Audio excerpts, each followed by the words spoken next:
È tornata a suonare la campanella per i 102.000 studenti padovani che oggi hanno fatto di nuovo il loro ingresso a scuola. Alcuni istituti comprensivi avevano anticipato il rientro in classe a lunedì, oggi però è stato il vero banco di prova anche per il traffico cittadino, che vede la presenza massiccia di cantieri per la realizzazione della nuova linea del tram. Alcune code si sono registrate sull'asse via Tommaseo e Stanga e quartiere Portello a causa della chiusura del ponte Omizzolo.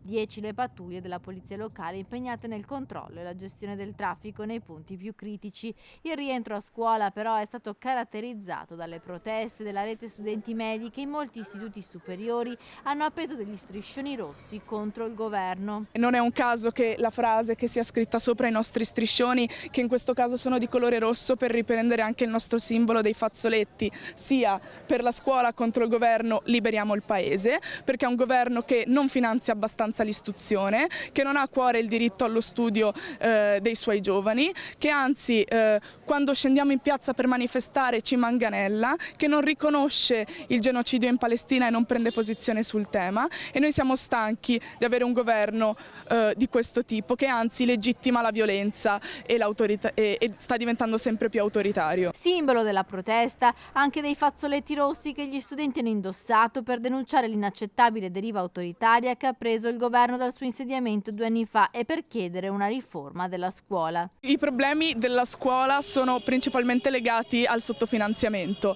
Infatti noi ci ritroviamo spesso a dover denunciare casi in cui i tetti delle scuole crollano, i bagni non funzionano, gli studenti non hanno le strutture adeguate per poter studiare. Dall'altra parte la scuola pubblica sta alzando esponenzialmente i suoi prezzi, libri di testo cominciano a sfiorare complessivamente per un anno scolastico i 500 euro e alcune famiglie non possono più permetterselo, e questo è dovuto appunto a un governo che non finanzia l'istruzione pubblica. Gli studenti annunciano un autunno di mobilitazione.